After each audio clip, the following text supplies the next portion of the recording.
Hello and welcome. I usually say welcome to our IG Live, but of course, this is not an IG Live. But welcome to our interview. We're so excited to have you both on here.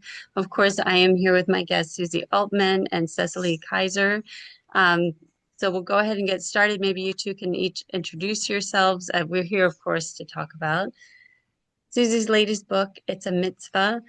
And we'll get into that more. But first, I thought we could start with some background. Maybe Suzy, if you want to go first and you can introduce yourself and tell us how you got started as an author and an artist. Oh, thank you. Well, first, I just want to say thank you for having me here today. It's really nice to just have an opportunity to talk and to share a conversation with Cecily, with everybody. It's exciting to be here with my partner in bookmaking. So I'm an illustrator, storyteller, product designer, graphic designer, maker, baker, mom.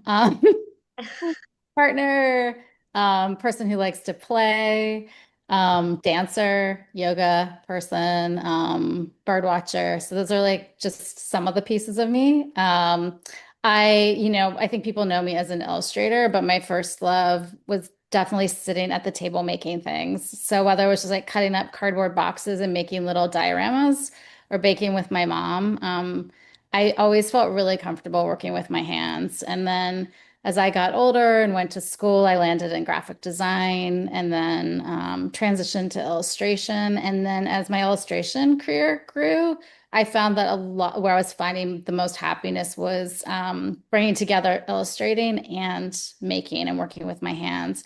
And books are like that because they are very tactile. So you're thinking about like moving from page to page and how it's held, the size, all of that stuff really excited me. So that's sort of how I found my way, like really focused on books and being able to tell the story through space and time. And then the products that I do, those, the three-dimensionality of those just allows me to like access all those parts of myself that really bring me joy. Beautiful. And how about you? And yeah, I'm so enjoying hearing Susie speak. You're like so good at talking about what you do. You're such a hobbyist. I'm like, do I have any hobbies at this point? I have like kids. I think that's what took the place. I'm also a mom. I'm a publisher. I'm the vice president and publisher of RISE by Penguin Workshop, which is an imprint that launched 5 years ago this month, focused specifically on 0 to 5 year olds, which there had not been an imprint at Penguin that focused specifically on that age group until we launched Rise. And so it's this really immense opportunity to publish books that empower all of the young kids in our country and our world for those books that go international and hopefully build citizens and people who are compassionate and empathetic and love themselves and love other people. And I actually came to this work non-traditionally. A lot of my colleagues in editorial came up through English, studied literature. I actually studied child development and I got certified to teach. And I was going to be a principal. That was in my brain what I wanted to do. But I had interned at Scholastic when I was in college during the summers. And they hired me out of school and I kind of never looked back. I loved the work, but really I loved the colleagues. I loved the people. I loved being around books all day. But I always say I come to this work as like kind of a child first, books second person. So really always thinking about our audience and the impact of the work that we're creating.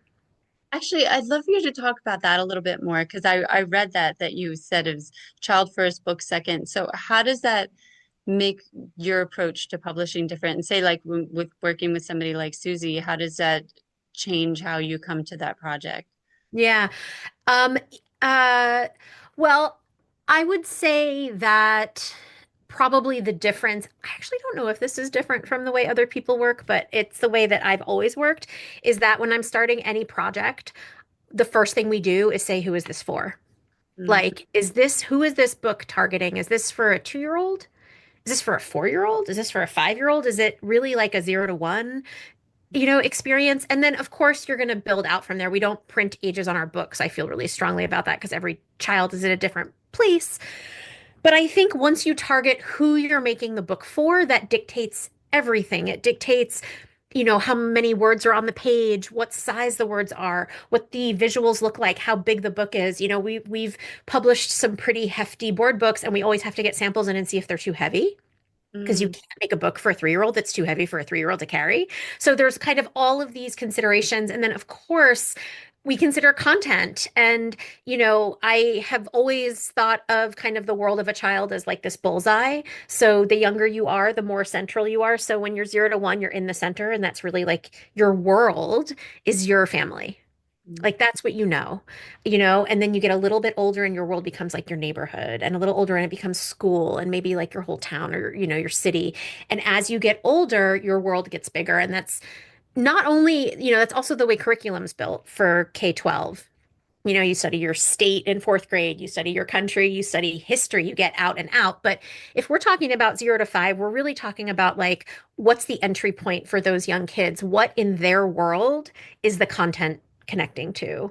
And so, I think I mean, immediately when I got Susie's proposal, it felt like she was taking this really big and important idea and creating something that had an immediate in for young children, something they could immediately connect to about their own experiences and visually, feel comfortable and like excited about the colors and the palette and the presentation of it all.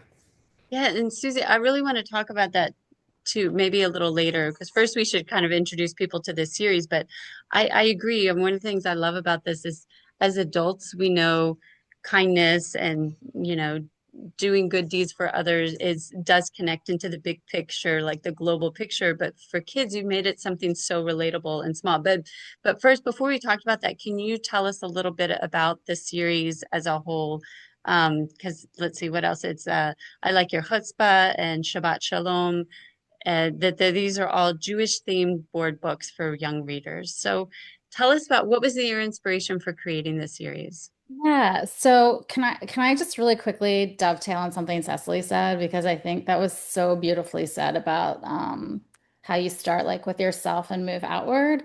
I think it's something that I've been working with in my kids' work for quite a long time. And I think what's really exciting when you're doing this kind of work for kids is that you get to reach the parents too. And as adults, we need that reminder that we can start with ourselves. Like some of these very simple concepts that we've sort of like lost touch with potentially as we've gotten older. Like if you start small and then work outward, you can affect other people's lives. You can affect your family, your community. And so it's always really exciting to know that these ideas are being read to by an adult that might need them also. And mitzvahs is very much in that space of um, the world's really big and there's a lot happening. And there are a lot of places where people need support, need help. And so if you start teaching that to young kids, then you also have the adults hearing that they can start small and go out every day and try something small in their home, um, at the bus stop, at the school that could actually, that there's a ripple effect there. I just Yeah. want to show people of this, like you're sharing something. This is something that's so easy for, and even I like that you do the things that I wouldn't have thought of, like asking questions. That I wouldn't have thought of that as related to kindness or listening patiently to your friend's story. Yeah. Like you said, these are all things that are really easy for them to do in their everyday lives. Yeah. Yeah. So backing up to the series, I think so that I've been working in the kids' world for quite a while and had done quite a few board books. And then COVID hit, and like a lot of other people had like a lot of time to really sit and assess where I was at and like what I was doing and what I really wanted to be doing. And during that time, I was sort of like reflecting on what my responsibility was to kids in terms of like what I would make next and what my responsibility was to the community of creatives that I was around and like how I could support them. And I felt like it was time for me to start telling stories about like really, really try to tell stories that were really related to me. So if I was taking up shelf space, I was leaving the other space for other people and their stories. So the more specific I could get about myself and tell stories that only I could tell, then it was taking up the shelf space it needed to take up. So there was that piece of thing, the responsibility to the greater creative community. And then to what I would do next for kids and families, I just kept going back to this Jewish piece of myself that I hadn't explored in Kids World. And as I started looking at it, I did know that even for my own kids, there weren't a great deal of books that reflected who they were as like modern young people. And not only weren't there books and products, but they weren't out in the world all year round necessarily. Like you only saw yourself maybe at Hanukkah, on an end cap. Now at Target, that wasn't when I was little, that wasn't even available.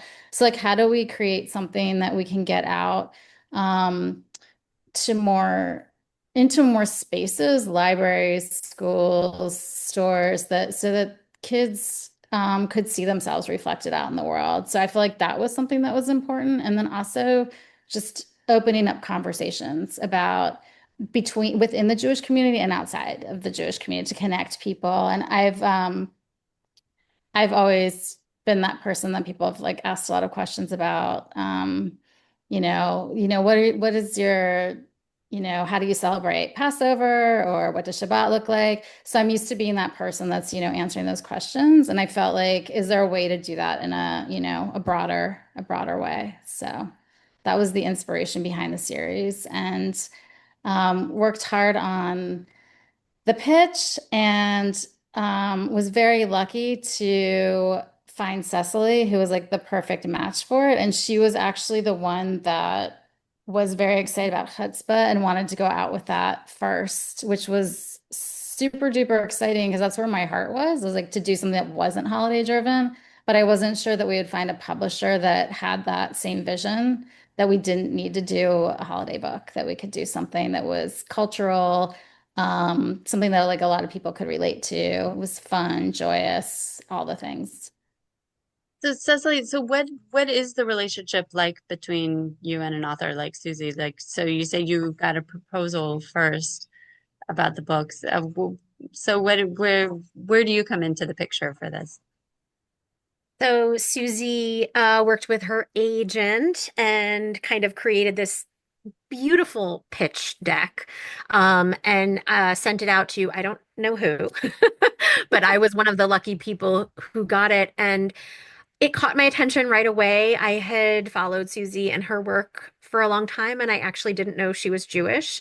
Um, and I was surprised by that, but I was also so taken with the representation of Judaism that I had never seen before in any children's books. I've been in this industry for 25 years, and and as a teen I worked in my synagogue library, with kids coming in with religious school and having to check out books, and I sat among all of this like children's Jewish literature, and you know I got to know it well, and I think there was and really is absolutely nothing like this. This was joyous. This was not holiday based or Holocaust based. Um, and it wasn't religious. It was really about like what it means to be Jewish, in a very universal way, in a very current way, and in a non-religious way. And then, all that concept kind of paired with this really like candy, like you just want to eat the books. Like, there's no Jewish literature out there where you want to eat the books. Like the colors Yeah, and the the colors. shapes and the faces and the big eyeballs and like the flowers and the rainbows. It's irresistible from a visual level. Um, There's when the rainbows. Yeah. and that felt really unprecedented to me for this category. So, I was very personally excited by the proposal, and I brought it to my team, and we kind of had this conversation where we were like, these are books that are representing an underrepresented community, and that's how it fits on our list. We've done this in other ways. We've never done something like this, but this is worthy and this really fits our mission, and let's go for it. And so, um, I mean, I want to say the rest is history, but it's not. It's like very current. Suzy and I talk all the time, and I am we're a very collaborative team and we have a very collaborative bookmaking process. And, Suzy and our designer and me and some other folks, our production person, we kind of just talk all the time and work things out so that the vision is kind of fully realized. And then on the side, Suzy's really become a personal friend too. And, every time we jump on a call to talk about the latest manuscript, we have to like block out more time because the first 30 minutes is just going to be talking about life and our kids and our everything. So it's been a joy through and through, and then just really rewarding too for I think what it's bringing to our market and to the industry and to the genre. Absolutely. And Suzy, I wanted to talk a little bit about just you're so thoughtful. I think as sometimes people have the idea that board books are so simple and yet so much goes into them. Like Cecily was mentioned, even the colors, because I know you said you wanted to kind of get beyond the color palette that's usually used for Jewish books. And even like the words, you wanted to make them words that were, I think you said like not kid friendly in the sense, or kid fun for kids to say, like sometimes when you were picking out like with the Chutzpah or any like which ones you were going to highlight, well, which ones would kids really like? Which ones are fun to say? That kind of thing. Can you talk a little bit about, or maybe first we should back up and say, if you could explain what a mitzvah is, and then how you went, because I think I read that did it say in here that there were like 160, so I'm sorry, excuse me, 613 that you could have included. So what is it, and how did you decide which ones you were going to put in the book? Um, Cecily, do you want me to answer that or do you want me to toss that to you? Well, I can say, well, I'll actually say I learned from us I working did on too. Yeah. Um, but in simple terms, I think kind of the common way that mitzvahs are discussed in Jewish culture is like they are discussed as good deeds. That's kind of the shorthand. So do a mitzvah, help this person, do a mitzvah, give to charity, do a mitzvah. And really what a mitzvah is it's a commandment in the Torah. There are 613 of them, and they're like reminders to do good deeds, essentially. Is that a good answer? Yeah, Yes, that's that's great. And then great. in terms of the working on the manuscript, it was similar. It was similar to Chutzpah because they're sort of written in a similar way where they're like they're going through a list of things. It was a lot of fun conversations. So, I would go off and do the research and, come up with um sort of like the cadence of how it was going to feel reading through the book and have different options for mitzvahs. And then I'd send it to Cecily and she'd say, like, it's kind of like this, it might be missing that. I remember one specific homework assignment you gave me was to look for a mitzvah that was kind of like out of the ordinary from the, and try to incorporate that in there. So there's actually a mitzvah from the Torah that says something to the effect of if you eat an apple and you bite into an apple and there's a worm in the apple, you're supposed to take the worm out and set it free. And that's one of the mitzvahs. So we Very biblical. weren't sure if kids would understand that. So we reinterpreted as if you see, like we've all seen earthworms on the sidewalks when it's like the sun's pounding and you kind of need to see. So it's, that's our ode to the worm that needs to be saved. Yeah. I love that. And so why did you decide to do a book on this subject, and why is it so important to start talking to kids about this at a young age? I'll do the first part and you can, Cecily, then I'll toss it to you for talking about kids starting at Okay. a young age. I think the mitzvahs evolved out of what became the mission of the series, which, started with Chutzpah. And I think Cecily kind of spoke to this earlier, but I think initially we thought we might do like Chutzpah and then we might do Passover or Hanukkah and then we might do another one. We didn't have the series really set. We had all the ideas, but we didn't have it set how they were going to roll out. And after Chutzpah, we entered into Shabbat. We both felt the idea of Shabbat was really important. The more we talked about what we're going to be passing to the next generation with the idea of Shabbat, resting, what did it mean to rest? What does it mean to take a break from all the doing? Like we realized we're kind of getting into this space of what can we give to kids and families in the next generation? What can we pass down that are things that can be helpful in life, that come from Jewish tradition, culture, religion, that are very transferable and meaningful and helpful in our everyday lives. So mitzvahs floated to the top really easily. I don't even remember who said it or how, but it just was like a really natural idea, knowing that Cecily and I are both very passionate about, building empathy around us. So I'll let Cecily I get mean, started. I feel like you kind of already answered it, but of course, like the movement toward kindness, right? Like there's a million and one books about being kind, and there's curriculum about being kind, and like my kid's principal just sent a note about like like everyone's kind of talking about that. And I think you can talk about it all you want, but like what does it mean? And what does it mean in practice? And what does that look like? And I think the beauty of this book is it's kind of the like show me without telling me. Is that the thing? Show me without telling me. Whatever that thing is. Tell me without telling me. I got it. Yeah. Tell me you're kind without telling me you're kind. But it's like these are, you see an earthworm on the sidewalk, it doesn't want to be there. Like pick it up, put it in that's you did it. You did it. You helped the world. You did something kind. Your friend really wants to tell you something, just listen to them. Listen to them. Do these things. These are things that, whether you're Jewish or you're not Jewish, these are things that, you can do that will make our world better. And you Right. can be 2 years old and you can do things that will make our world better. So I think, this whole idea, while it fits into kind of the moment of kindness and it has this universal message, I think it's also really empowering the way that Suzy approached this. There's nothing in there that a kid can't do. Right. And I also love how I can't remember which one of you mentioned it before, how these are for the kids, but also the adults that are probably reading to them, because you have this example that the kid can relate to and they think I can do it. But then you also mentioned which mitzvah it is, the mitzvah of repairing the world, that you're always kind of you're kind of connecting it to these larger ideas, to help the kids think about that, but also for the adults to make that kind of connection.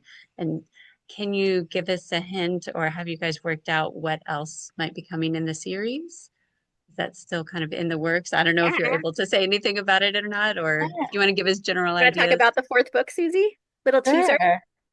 Yeah. So the fourth book is called How Do You Do? And it is a celebration of Jewish culture and traditions from all around the world. That was another exciting one to just research. There was stuff that I knew, there was a lot that I learned. Um, and yeah, and I feel like it's our most, what's the word? Maybe I can't, I'm gonna lose a word, but I think it's our most for a board book, I think it's the most adventurous one that we took on. And I'm very I excited. don't think it's going to feel adventurous to the reader. I think it's going to feel Yeah, interesting and adorable and irresistible but I think that attempting to create it was very adventurous.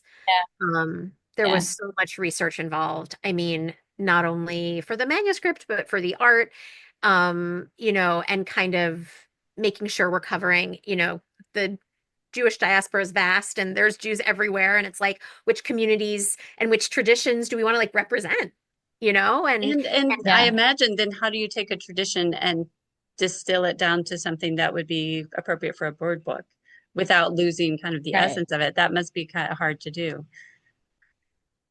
um, Maybe that's why it's the most adventurous because I think illustrative wise, I was probably pushed the most. It's the most people I've ever drawn. I usually do.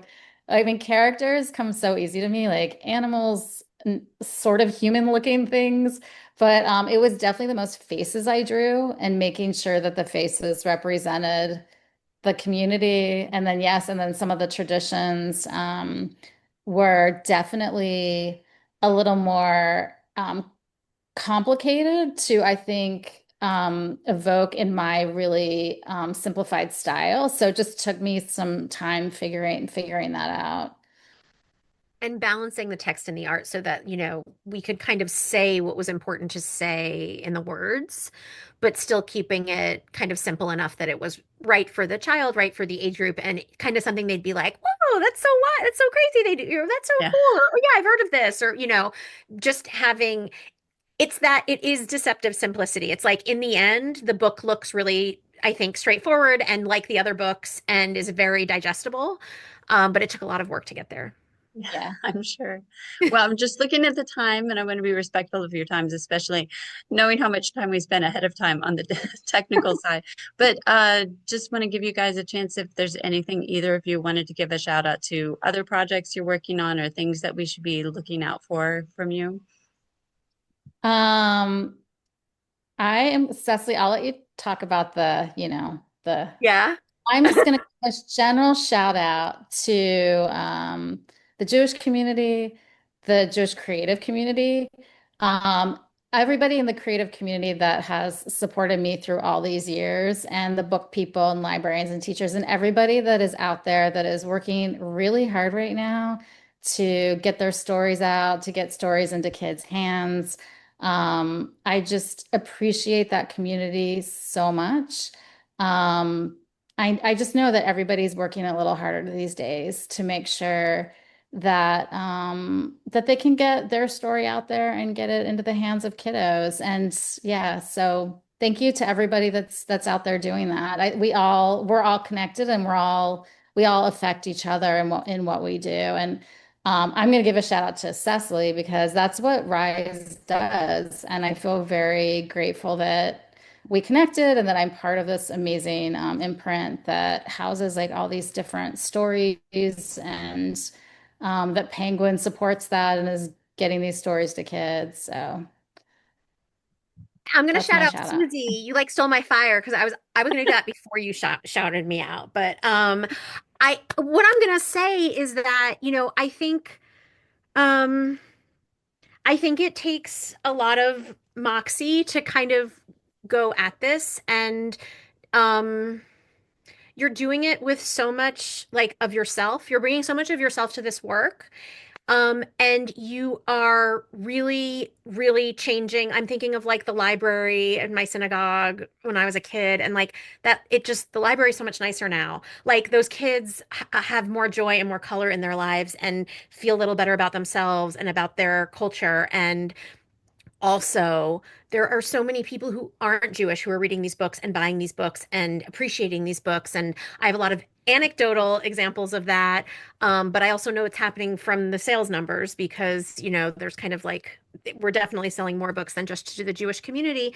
And that was so much of Susie's intention, was to create a book that was not inside baseball, but was very like for everybody. Like these are universal points we can connect on. And so, you've done it. Like it's happening. So Mazel Tov. And Thank now for the thank you. big reveal, I'm just gonna do a quick teaser because I'm so excited about Yes. this book, Okay. which is coming in fall 26, which is it's called I Heart Pickles. And it may be a pickle shaped board book. We'll just leave it there. But get ready. Get ready. Get your sandwiches and your chips and your soft drink ready for this book to come out because it's going to be a good one. Oh, I have a kid that will be very excited to hear about this. Kids love pickles. They do. I love it. Well, thank you both for being on here and, as I said, for being so flexible about how we even do the interview. It was so much fun to talk with you both. And again, this will all be up on YouTube, and we do this every Thursday, hopefully next time on Instagram. But thank you both. It was so much fun to get to talk with you. Thanks for having Oh, us. thank you so much. This was great. Thank you. Thank Bye, you. everybody. Bye-bye.